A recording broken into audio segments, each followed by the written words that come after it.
Parent Entrepreneur Power. Conversation number 229. Parent Entrepreneur Power. Wait, what? It's Mama Power! This is the podcast for parents juggling the tough choices required for success in business while putting family first. Hi, I'm Mary Catherine Johnson, and I share the ups and downs and dirty truths of profits and potty training while chatting with successful parent entrepreneurs from all walks of life. Are you powered up?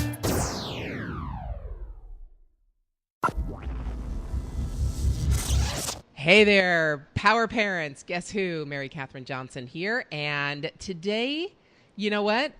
You get a treat. You get an amazing treat today because today I have one of my most favorite people in the entire world. And I'm absolutely honestly saying that because this gentleman, I just love talking to this gentleman, and I know you're going to get amazing value out of our conversation. So, all right, shut up, Mary, and bring the guy in. His name is Niel Reichl, and he is the creator of Bot Industries. Niel, hello there.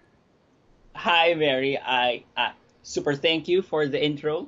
And okay, so I'm blushing right now when you said that one of the most favorite persons. Oh my God. Well, it's true. Thank you. You and I have known each other now for, gosh, what is it? Probably at least a year, right? Do you think? And I was just going through our first conversations, and I was like, oh my God, I just sent that message over to Mary Catherine.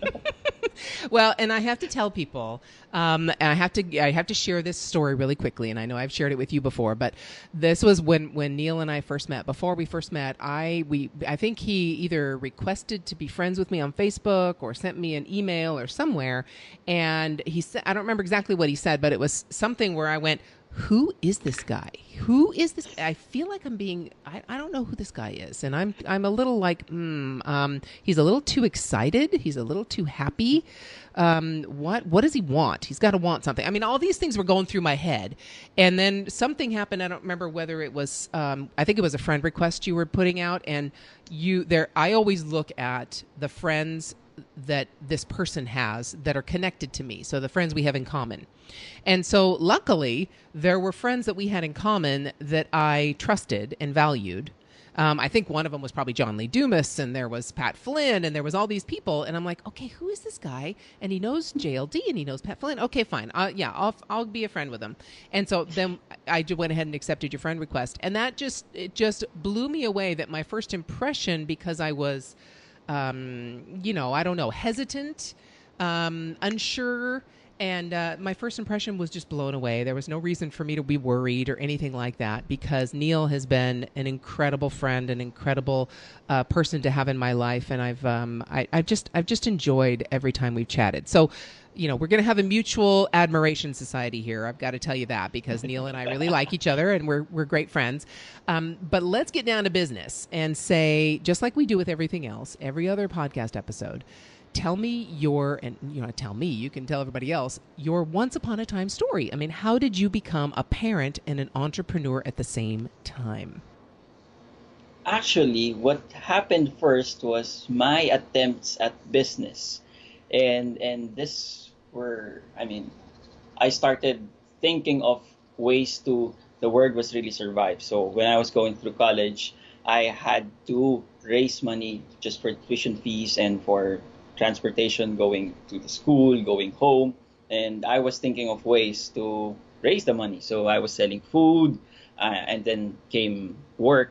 My first work was in the BPO industry. I was selling sandwiches to office mates. When I worked as a drug rep for GSK and for J&J, I was with all these crazy ideas. And then I discovered podcasts. Mm-hmm. And then from podcasts, that's where I started to dabble on online marketing. And it was I don't know. It all started 2011. I bought the hosting, I bought the domain, and nothing happened until 2017. But the best thing that happened was 2015 when we first found out that we'd become parents. And that's when my entrepreneurial spirit really kicked into full gear, saying that, hey, Neil, there's no more fooling around. Okay, no more crazy attempts, no more shiny syndrome going after the next big thing, right? Mm-hmm. I mean, for all your listeners out there, I'm sure some of us are buying courses expecting that this is it. So Mm-hmm. back in 20, would you still remember, Mary, when JLD announced Podcasters Paradise? Oh I think yeah. it was 2014, twenty Yeah. fifteen, and Mm-hmm. everybody was jumping on the bandwagon, right? Mm-hmm. Even myself, I created my own podcast and was just hoping if I could just get a tenth of JLD's revenue, Mm-hmm. JLD's audience, I'm a happy man. Mm-hmm. And not even a tenth of the tenth. Yeah. I mean, the, guess how much money I made from that podcast? How much? $200 Yeah. from a total spend of like $3,000. Yeah. Okay. So fast forward 2015, we first found out that we'd become parents, and that's when I started really becoming serious about it. And later on, I met you, Mm-hmm. late 2016. Yeah. Wow. And so go take us. You started with going to college and attempting Mhm. at some of the entrepreneurial ideas. And you are an entrepreneur when you're trying to make this work. It isn't like all of a sudden when you become successful and you make money, now you can call yourself an entrepreneur. No, all of us have gone through that. I know. I mean, Neil, you're at least ahead of me. I was trying and trying and trying and trying all these things probably starting 2009, 2010. So a long time of just continuing and just not giving up and not giving up, but being so discouraged and this next shiny thing. And, we could talk about JLD's Podcasters Paradise all we want, but really it's because, you really can't make money, quote unquote, from a podcast. Right? It's the Exactly. course that Yeah. he sold that made the money, not the podcast. Until obviously some of the sponsors and things like that, but they didn't make anywhere near the amount of money he made selling the course. So I get it. I get it. That was the promise and all that stuff. You said all of the wonderful keywords and the buzzwords that we all use here, right? Don't keep following all the shiny objects. So how long was that between the college course and your first foray into podcasting in say 2015? I finished college 2004. Okay. So 11 years of multiple attempts at offline businesses. Yeah. Would you believe I even tried thinking of starting my own vaccines distribution business because I Wow. was calling on doctors. And I was Wow. thinking, wait, if I could do something like a mini Zwi League, then I'd be probably a billionaire by this time. Yeah. All I know was that I wouldn't be as successful if I stick with the 9 to 5 route. Yeah. That's what I was very sure of. That's what Right. I was very certain. Right. So you've been attempting and attempting and attempting 11, 12 years, and then now you find out you're going to have a baby and you're all excited. You're like, okay, this is it. I've got to really make sure I have a steady income for my family and all that kind of stuff, right? Yeah. And then what And happens? this is what happened, which I've shared with you before. Right. 2015, I was brand new to my new job, and I was looking into getting a promotion. It's with a smaller local company, and there was huge growth, fast growth, and I was really happy that I'd become a manager in less than 6 months. So I was called into the office, and I thought this was all about my previous month's sales achievements, and they took me to the side and said, "Hey Neil," and then I even kidded, my humor. I even said, "Hey boss, I'm sure you're not going to fire me," Oh, with all smiles. I mean, smiling to my ears. And then he said, "How do you know?" oh my goodness. And then I said, "You've got to be kidding me. This is a prank. This is a prank, Yeah. boss." Yeah. And then the other higher boss walked up, and then he said, "Does Neil know already?" Oh my. And that's when everything dropped.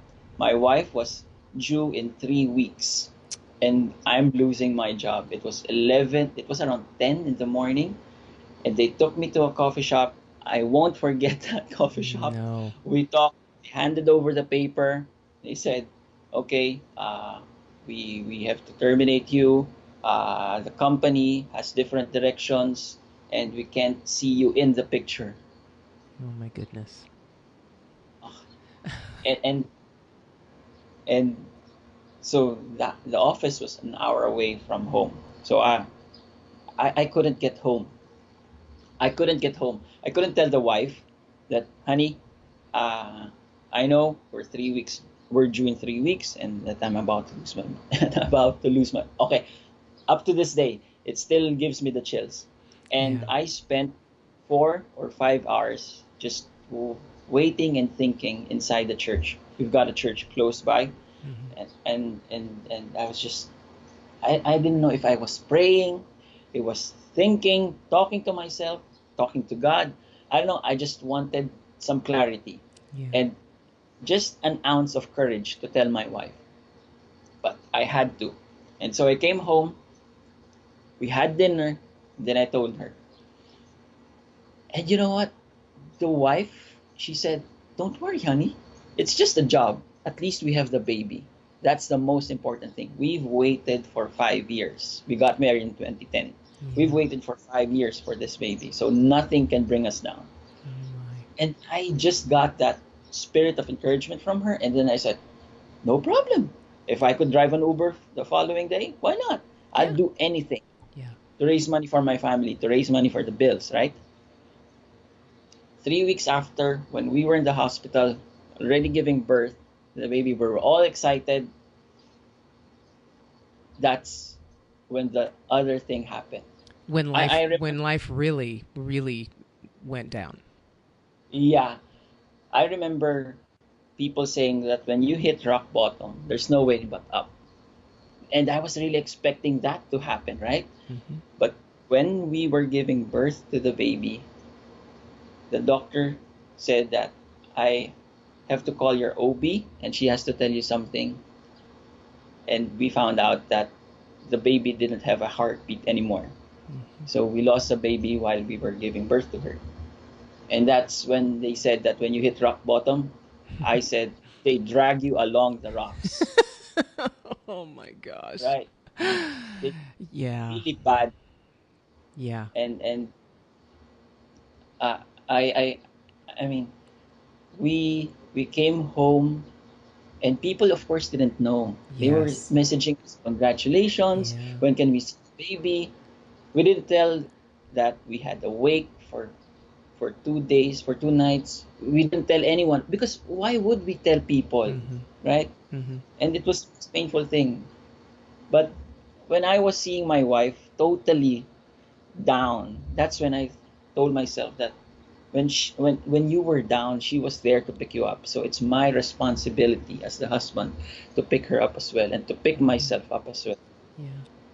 And that was my 2015. Yeah. We recovering. Okay, if people are thinking, how did you guys recover? You had to be intentional. You had to, excuse the words that I'm using, but you had to fake it until you make it. Yeah. I encouraged her to get out of the house. We were doing our morning walks with our heads down, but we had to face people. Yeah. And the more that we told people what happened, the more that it felt better on our end. The more we felt the load off our shoulders. Right. Did you get a So lot of support from people? I mean, when they heard, did they embrace you and just give you words of encouragement or tell you yeah, they we they were did. there for you? I mean, how did they respond? Yeah, we did. But I mean, we've got two different cultures right here in the Mm-hmm. podcast. And let me Yeah. share with you something. They'd say, don't worry, just make another baby. Oh my goodness. If you could just smack them in the face, right? Oh my gosh. But Yeah. then you just worry that, oh my God, she's my mother's brother. Yeah. Or How could you say she's my that? Yeah. brother's sister. Yeah. How could they say that? And that's where we started to learn the zen of they just mean well. Yeah, yeah, and They just just and mean not well. take that anger and put it on to them, right? I mean, that anger, that frustration, that sadness, and don't use that comment as a scapegoat, an escape, or Uh, a means of letting that out. Yeah, And we just thought they exerted the effort to come over here to comfort us, and they just didn't know what to say. They don't know. No, nobody knows. I mean, I don't have any experience that like that, except that, just a miscarriage, and it's a very similar situations. But we didn't at least go through pregnancy with it being known and very visible that something was happening. This was before all that.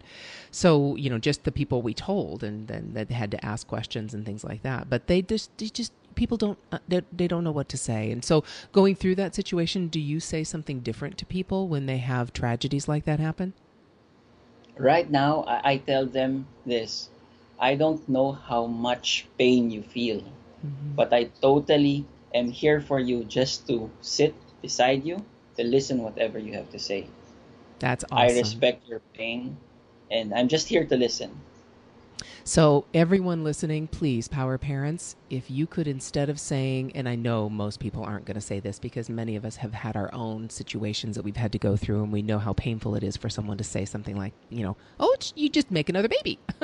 But if you don't, and if you are one of the people who might say something like that, and with all good intentions, I'm not going to be angry or say call you any names or anything like that. But because you haven't experienced it, that's usually why you say something like that, is because they haven't experienced it. I get it. So if you could switch that around now and say what Niel said, that is a beautiful thing to say. I'm not in your body. I'm not in your mind. I don't know what you're feeling in terms of the amount of pain, but I'm here for you if you need anything, just to listen. That is a beautiful thing. That's the best gift you can give someone in that situation. Any tragedy, death of anything, loss of anything, really, that's the best gift you can give them, is just to be there and let them cry and let them talk and let them just sit, not even anything else. So, wow. And, unfortunately, you have to go through that to be able to have that wisdom, Yeah. And probably it's thinking in a perspective that, what am I going to do out of this? Yeah. Okay, I just can't let this drag me down or bring me to waste, right? There has to be something that I could get out of this. And probably those are the lessons that we got. And yeah, I totally agree with you when you said it doesn't have to be losing a child. It can be any loss whatsoever. It could even be losing a job, right? Yeah. It's just Whatever's the being there, worst. listening. Yeah. Yeah. Because that at that time, losing the job was the worst you'd experienced. Yeah. You didn't know that something worse was coming. Right? Yeah. Oh, yeah. And Go ahead. and it just like I always hear you say, you can always control your reactions. The things that are going to happen, you have totally no control, right? Right. It's just your reactions. Yep. So you are also one of those people that says, hey, I woke up today, and you're just happy because you woke up and you had a chance to talk on the phone or talk on Skype with someone or be able to talk to someone about bots. And we'll get into that in a minute. Obviously, Power Parents, you heard that Niel's business is called Bot Industries. So, yeah, I think you've got a hint as to what we're going to talk about here in a minute. But let's keep the process going, though, because you have a lot of lessons. And just, Power Parents, if you could hear in Niel's voice, obviously he's happy, he jokes a lot, and we're going to talk about kind of where that came from. But what I want to do is so after that tragedy, that was 2015. Was that the beginning, middle, or end of 2015?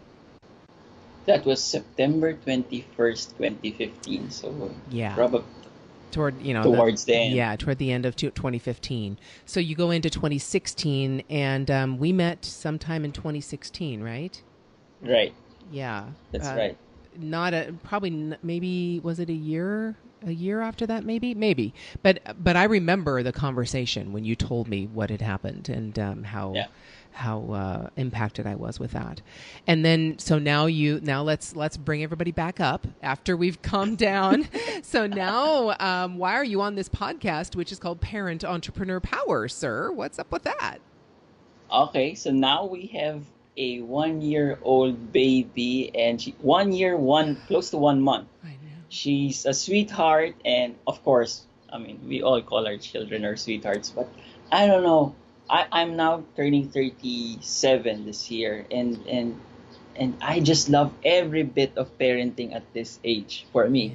I think whatever happened just prepared me for this, and just I mean, waking up at 2 in the morning and she suddenly just wanting to play at 2 in the morning. Instead of me complaining, I'm saying, thank you. Thank you Yes. for this opportunity. Yes. And I even got your son to do the animation, and I I'm just know. really super happy with it. People were moved to tears when they saw the animation. And believe me, guys, if you're listening, it's just stick figures. But Riley got the story, right? He got the Yeah. story to the last bit. Hmm. Yeah, so I don't know if anyone knows that, but so you all know that my older son Evan does the podcast editing, but I don't know if you all know the story that my younger son Riley is learning animation, computer animation, and he's done animated my logo, and he's done a bunch of different things. And when I posted that on Facebook, Neil reached out and said, "Hey, do you think Riley could do an animation for my daughter's first birthday party?" And so I connected the two of them, and Neil's like, it can be just stick figures. It doesn't matter. And so Riley's like, okay, I can do stick figures. And so he animated the story, and we put music and some, confetti and all kinds of different things that he's been doing with it. It was so fun. It was so cute. And yeah, the whole story of and kind of explain to people why, because this was specifically called the Rainbow Birthday Yeah. Party. So why do you call it? Why do you call Maddie, who's your daughter, a rainbow baby? They're called rainbow babies because they are babies that come after a miscarriage, a loss, and that's what we googled it, and that's how they call these babies. So there are sometimes where there are twins, a set of twins, and only one makes it. That's also called a rainbow baby. And then we had, since we celebrated her first birthday, we themed it around the rainbow theme, and Riley got it really It was to so the fun. last bit. It was Yeah, so fun. It was really fun. Maybe we can share it if you don't mind yeah, I on the definitely show will. notes page, because it's only what, like maybe 40 seconds or something, but 33 seconds, if I'm yeah, not mistaken. something like that. And so, but the story, the whole story that Neil just told about, meeting his wife, and then they were going to expect, and then what happened, and then now we're expecting again, and now to this 1 year old with that cute little pink bow in her hair, and it's just so cute. He was very happy about it. I was just, yeah, it was, he was very proud of being able to participate in that. And you taught him a lot because he knows our story, having two miscarriages before we had his big brother Evan. And so he came and said, Mom, that means Evan's a rainbow baby. And I'm like, well, yep, that's right. See? So yeah, he learned a lot about that. So now we brought people back up. So we have a beautiful Maddie, and life is wonderful. And then we meet, and I think we met right after you found out, or either I think it was right before you found out you were going to be pregnant with Maddie. And then Yeah, yeah, right. and then as we were chatting back and forth, then you said, hey, your wife was expecting again. So yeah, life happens, right? And we just do what we can Yeah, do. But that's I want right. to talk. You shared with me something before we started recording that I think everyone's going to really be able to use as a lesson. And you've already talked about some of your humor and how because you do and that's one of the reasons I was like, what's going on with this guy? He's just really he's got a happy personality. He's always joking. Is there something behind that? I didn't quite know. And obviously, I knowing you, there didn't tell isn't. you this. I always have 3 cups of black coffee, 5 energy drinks before I chat with you. So that's See, that's the see, explanation. See, I'm just going to have to send you some calming Zen tea next time so that you can stop on the caffeine, all right? That's why you're fine being awake at 1 a.m. with Maddie. That's why.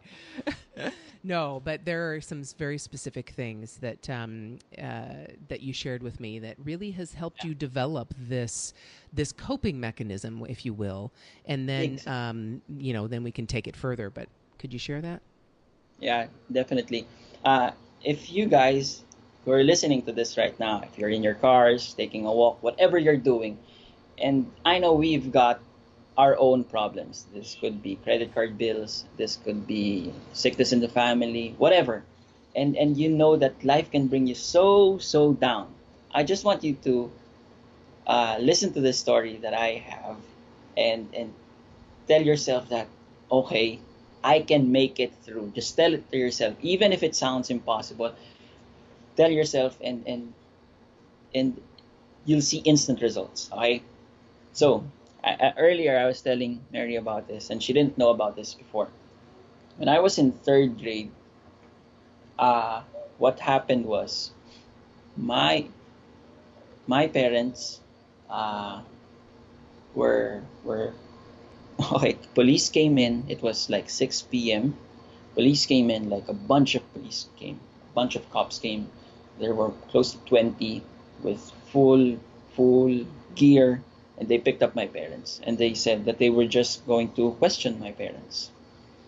That was the last time that I saw my parents in the house. The next time that I saw my mom outside of jail was the year before I was getting married. So that's between 11 years old and 27 years old. Okay, so it's 16 years. She was 16 in years.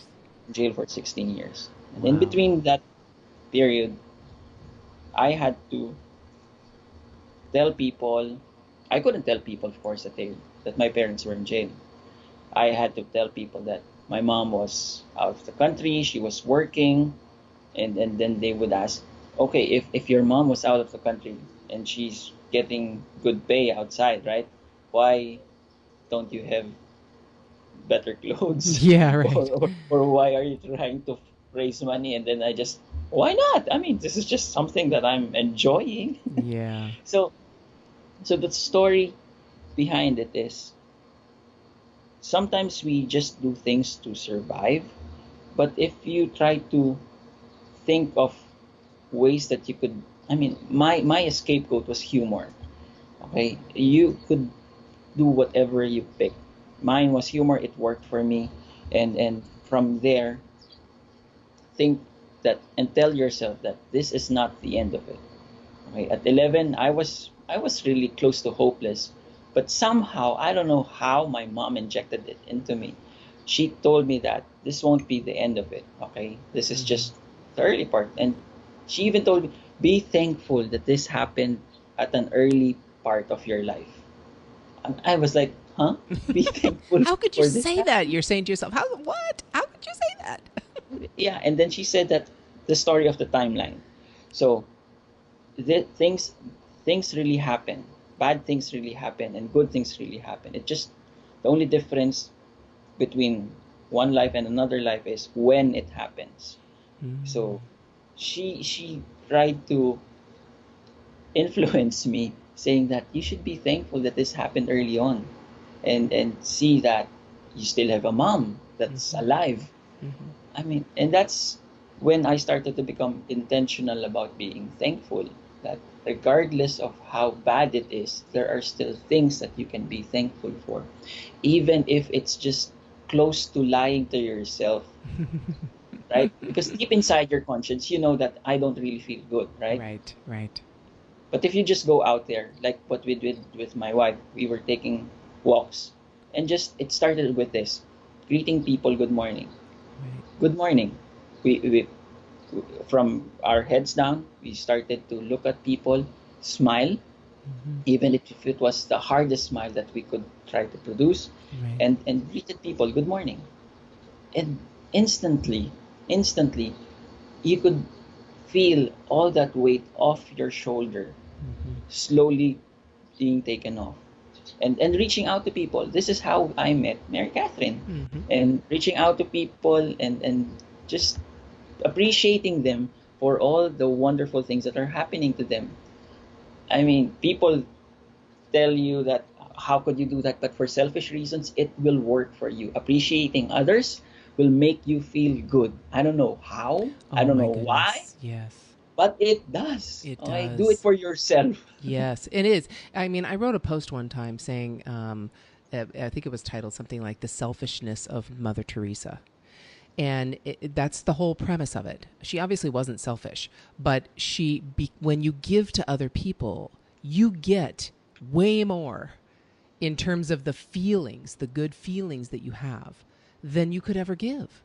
I look at it that way. When you give to someone else, and obviously it depends, just a smile or a hello or a good morning, you don't know how their day is going. And if they're being grumpy, instead of going, what the heck do you have to be grumpy about? I just lost my child. What is your problem? Instead of doing that, you go, oh, I'm sorry. And you give to them, and it fills you up in terms of, being grateful. Not giving in money or giving your time or giving all that stuff. You don't want to give more than you have, but you know what I mean, right? When you actually give to people, it gives you, it feels so much better than it could ever be in receiving. At least that's the way I feel.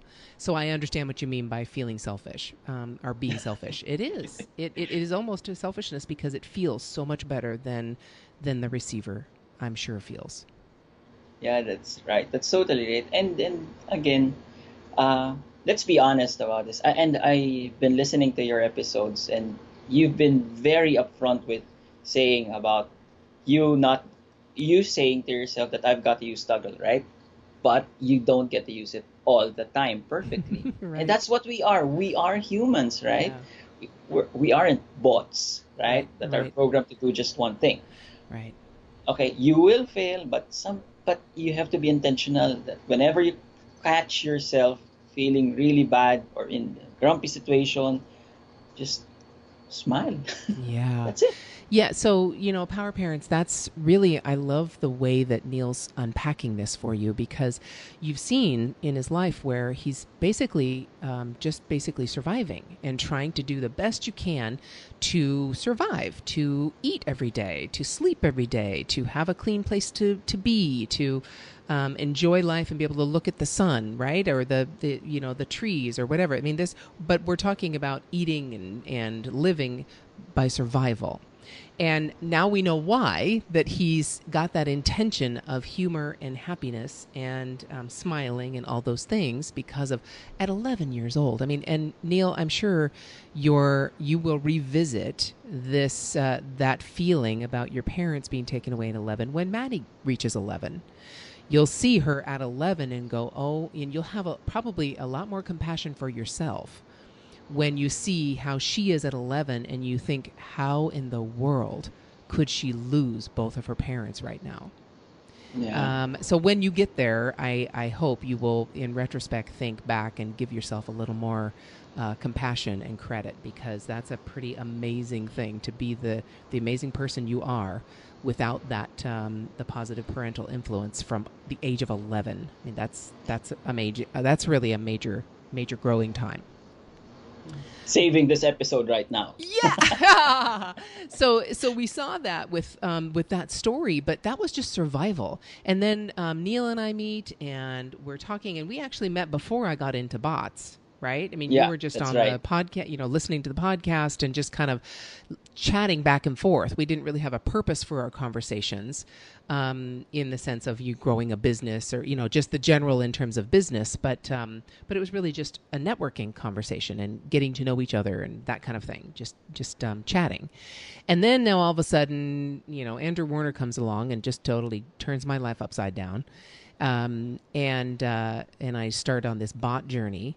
And so now I'm seeing, from knowing you just in that short period of time, the switch between surviving and now having a purpose in business and thriving in business. So tell us what's changed and how you were able to make that change from just surviving and having humor and looking at life positively and being grateful to now looking at really success and thriving. What made that change? What made that change was really having to produce the money right away for the bills, for everything. And I was thinking, I don't want to go back to working the corporate work. And I know that I would be just limited. So I was thinking, how could I make money right away? So I started to freelance.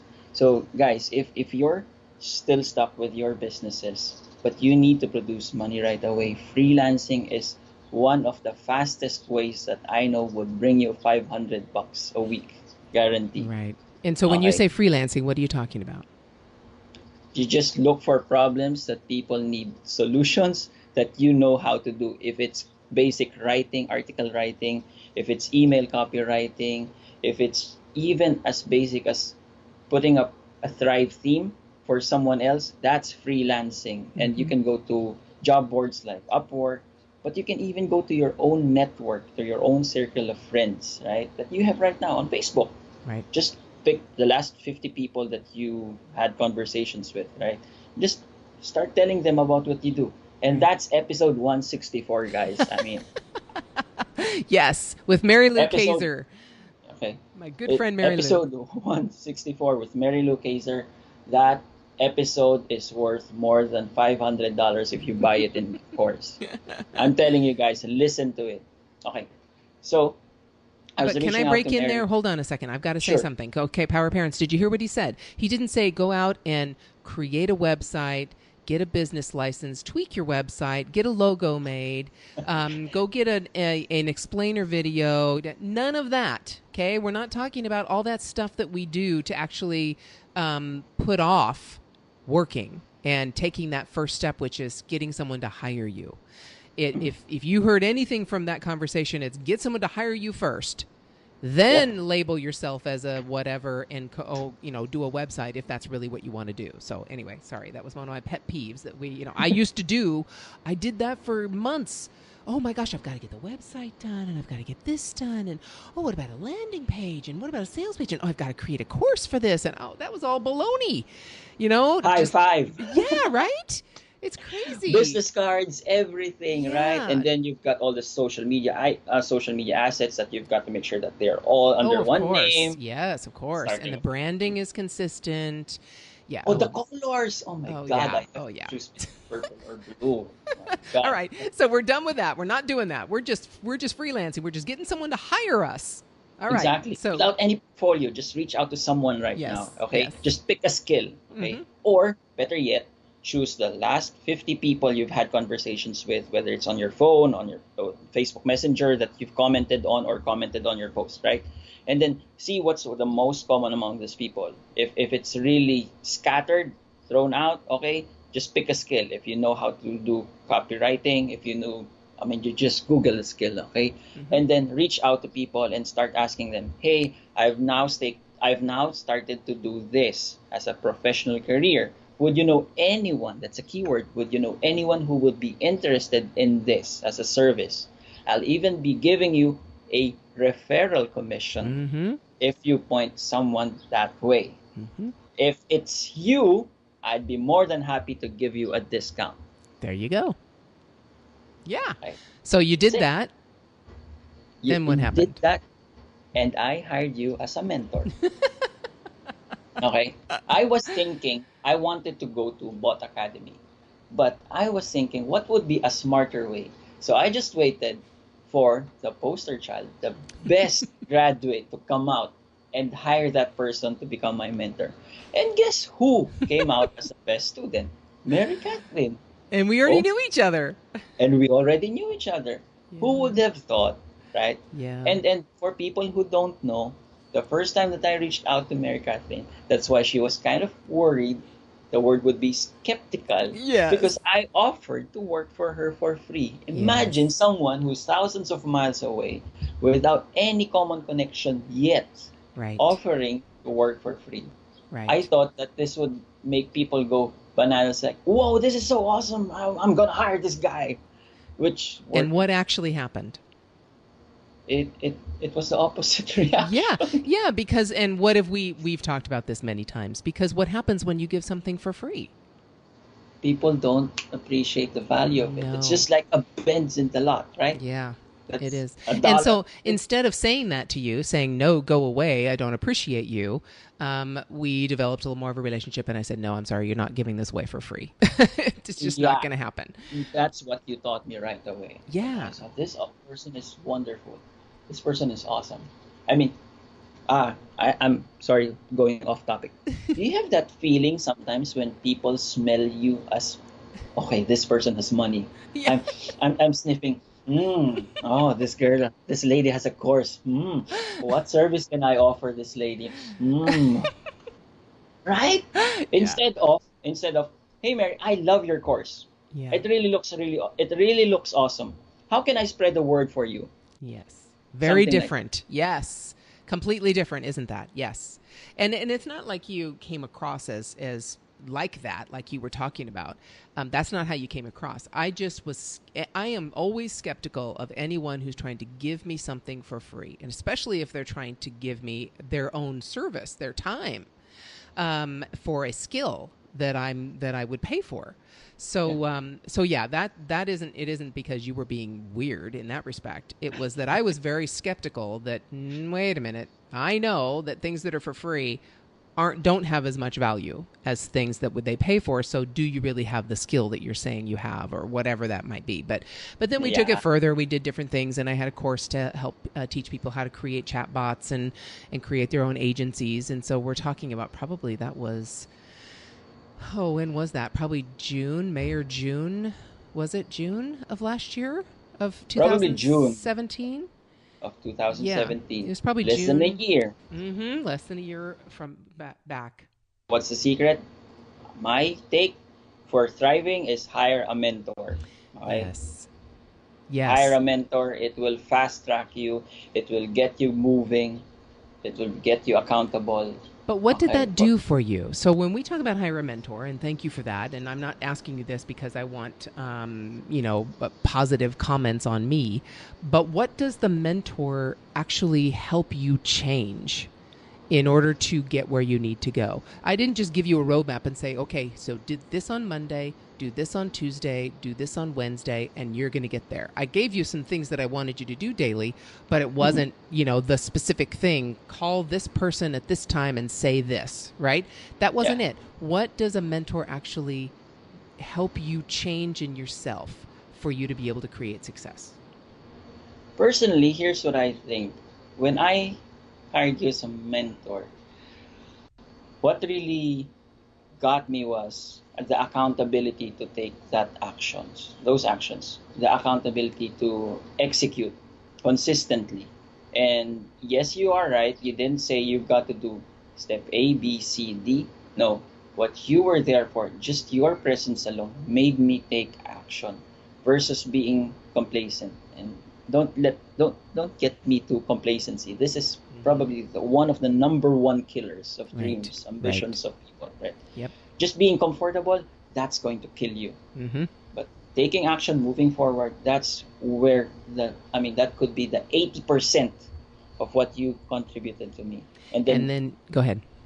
The other parts that are equally vital was pointing me to the right directions, which steps to take, not what steps to take, but which steps to take. And then coming from an assessment of me, you assessed me first where I am, and then you gave me the guide on what to do, right?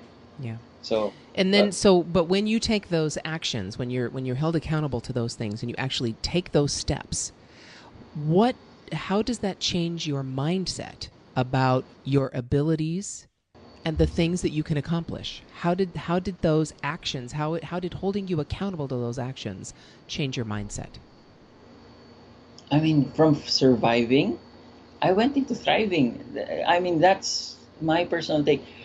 Just to share with you, from making at least $800 a month, $800 a month, I now get to buy $2,000 courses today. And because I'm now starting to thrive and thinking, wait, I'm now investing in myself, and I want to take this one step further, one notch higher every single month into growing. And in terms of mindset, I started to see people as real people with relationships and not as commodities that I could make an easy $200, $300, or $5,000 quickly. Right. So that's what that's the real change for me. Every person right now is a relationship that I intentionally nurture. Yes, and Power Parents, that's exactly what I saw. I saw the change from survival to thriving, and seeing the paying for a course or paying for mentoring or paying for whatever as an investment, not as spending money. Right? It's it's two different things. I'm not just spending money just to spend it and the money's gone now. I actually do have something in return for it. Yeah. Yeah, and so now you're doing bots. Gee, what are those, Neil? I have no idea. No, we know what bots are. So now you're actually, you have an agency, you create bots, or you do messenger marketing and all that kind of stuff. Tell us a little bit more about what you do, because they're starting to become specialties within chatbots already. So tell us more about what you do and how you took that. Instead of attending Bot Academy, you talked to me first, and then I helped you go into it a little bit differently. So from that point, when we first started talking in, say, June of 2017 to today, how has that journey changed? I'd like to brag about this. I'm sure that I'm better off than a lot of the Bot Academy graduates. I'm sorry, Andrew. I'm really sorry, Tam. But I'm really just proud of hiring Mary. You did a good job with Mary, definitely. Oh. I can't take that away from you. So that really fast tracked me. And right now, imagine in a country where there are 100 million people, I am now seen as one of the leaders when it comes to messenger chatbots. People right now, for those who don't know, the Philippines is one of the best places to get freelancers. And freelancers here are starting to invest in themselves. And they are buying courses from me, getting mentorship from me with regards to chatbots. And now I'm also building chatbots for personalities. These are ranging from politicians to celebrities and even counties. And hopefully later we'll find out if we are going to do one for one of the biggest clinics here in the Philippines. Wow. So it's if I'm not mistaken, it's the annual revenue for the company is between 20 to 50 million a year, dollars a year. Wow. It's a huge company. Yeah. So we'll find out. Yeah. So that's it. So Power Parents, I mentored and trained Neil on how to build chatbots and how to sell his services as a messenger marketing And thrive. person. And thrive in doing that, yes. And now I remember the phone call. I remember the call we were on in our membership group, in our little mentoring community, private mentoring group, where we were talking about what is your goal, what do you really want to do, and everybody was building an agency and wanting to build chatbots, and Neil's just kind of like, well, gosh, I really enjoy the training, but I can't do that. You're doing that, Mary. I can't do that. And I'm like, whoa, hang on. No, you can definitely do that. I'm not the only trainer. I didn't feel at all bad when I started teaching people how to do bots. When Andrew was doing it, he didn't get mad at me. We are totally different personalities, teaching different teaching styles, all those things. If you want to teach, you go teach. And you took that, and we all held you accountable to that. We all said, nope, Neil's not going to start building bots. He really wants to teach people how to do this, so that's what Neil's going to do. And all of us held you accountable. Kathy, everybody, Hilton, everybody held you accountable to that. And you went out. Especially Hilton. Yes. And you went out and did that. And you started, okay, I can do that. And you found the niche, the thing. And look at this. It brings you back full circle. You talked about the first thing you did, which was being a freelancer. And so you know how to do that. You know that industry. You know how to do that. And you know the people and where they are when they're in that freelancing, that structure. So you gave them another skill that they could use in their freelancing. You brought yourself all the way back to how you started, which was freelancing, and you went back to that and gave them a skill. And you have how many students now? Close to 200. 200 students. That's incredible. And you did 5 price increases already. See, that's another whole episode, right? We know that, right? Lastly, and you know what the best part is? When they buy, they say, "Thank you, Neil. Thank you really for bringing out this course." Oh God, that's it. I couldn't imagine this happening back in 2015. Oh, of course not. Yes. right? So the lesson. So what we've talked about so many lessons. Be appreciative. Be grateful. Find that gratitude for life when things happen. You've talked about going from survival to thriving. We've talked about investing in yourself. There's lots of lessons that you've shared through this story since 2011 and earlier. What is one lesson based on where you are right now and doing this course and really following your passion and still building bots for people? What is a lesson that, say there's this entrepreneur out on the fence, right? And they're a parent, they're sitting on that fence, they're rocking back and forth, and they're going, I don't know. I don't know if I'm going to do this or not. What one piece of advice, based on all the lessons you've learned, would you give that person? I think one of the most common problems many of us entrepreneurs is that I'm not good enough. That's one of the most common problems, and I personally felt, and that's what's stopping us. So the biggest takeaway that I'd like to share with you is that you are more than good enough to your audience. Right? We all have our own audience. We all have our own tribes. Just go ahead and do it. Right? Just go ahead and do it. And if we want to be more specific about it and getting quantified, ask them, right? Ask them if they want it, and then if you can pre-sell whatever you're offering, if it's a service, a product, a course, whatsoever, pre-sell it just to validate it. And yes, you are good enough. Okay, I was telling this to Mary before and to Hilton, the entire mastermind group, that I was really worried, who am I to teach? Right now, and now people are saying, thank you, Neil, for teaching me this. Thank you, Neil, for creating this course. Yep. Right? Yeah, that's it. That's Go it. ahead, do it. Do it. You're good enough. Don't worry about it. You are. And you will get better. You will get better. Oh my gosh. Just do me a favor, parent entrepreneurs. I don't know if you want to do this, but if you go back to episode number 1 or 2 of this podcast, you will hear a big difference between this episode and that one. That was the beginning. Every podcaster really does not like to go back to episode number 1 because we are just so nervous. We don't know what's going to happen. Is anybody listening? My voice sounds terrible. But what if I say the wrong thing? All those things. And they were really, what I don't remember what movie it was. Oh, Fantastic Beasts and Where to Find Them. You know I'm a Harry Potter fan, so of course I have to have that movie. And one of the things that the main character says is, I find that worrying makes you have the pain twice. So why worry? Because you're going to experience whatever you're going to experience, but you worry about it beforehand, so you get to experience it twice. Isn't that fun? Yeah. No, it's not. So don't worry. Just do it.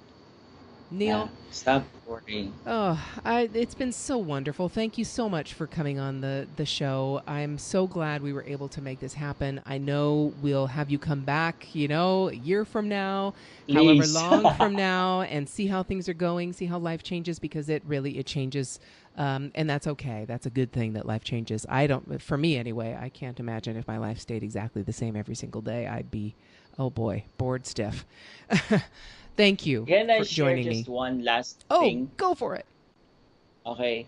So I know people are listening, but I just want to speak to one person who's listening right now and tell you this. You've been on Facebook. You've been kind of lurking around, just poking around in Facebook groups. You've been buying courses. Some of them are still on payment plans. And sometimes your better half walks up to you asking, so what's this that you bought? So what's this new thing that you have as a recurring, right, on a payment plan, or you're a part of a membership thing? So I want you to take all those assets. Those are called assets. Let's call them your assets right now. Those aren't your expenses. Put them all in one column, if it's a Google Sheet whatsoever, and then learn from them right away. And then this is for you who hasn't made anything yet from all those investments you made. And go through them, or pick just one. If you've bought like 20 courses over time, just pick one, learn it, and reach out to your network right away and monetize from it. Okay? Do yourself a favor and don't just turn this into, okay, I bought a course feeling so high, the eureka, the euphoria, and then the week after, oh my God, I have to pay this for the next 6 months. Okay, just go ahead and do it. I can't say That's any it. better than that. Power parents, you got it. I know there are quite a few. I can think of a couple specific people that I've talked to that are listening to this podcast who have done that. And I need you to go do exactly what Niel just said. Go get one of those courses, sit down, learn it, and apply it. Just one. And you will see your life change. Niel, thank you. Thank you. Thank you. I'll Thank you talk so to you much. on probably tomorrow. We will. Thank you, Neil. Really, truly, you're sharing and going. Sharing some of the very personal things that you've shared. We will hold that very close to our hearts and protect it and value and provide and draw value from it. And thank you every time we do. So we really you. appreciate you. It's been an honor. Thank you so much. To get powered up for your day, just go to parentepower.com and listen to the over 200 episodes we have so far with amazing entrepreneurs just like you. It might just help you feel like a grown-up again.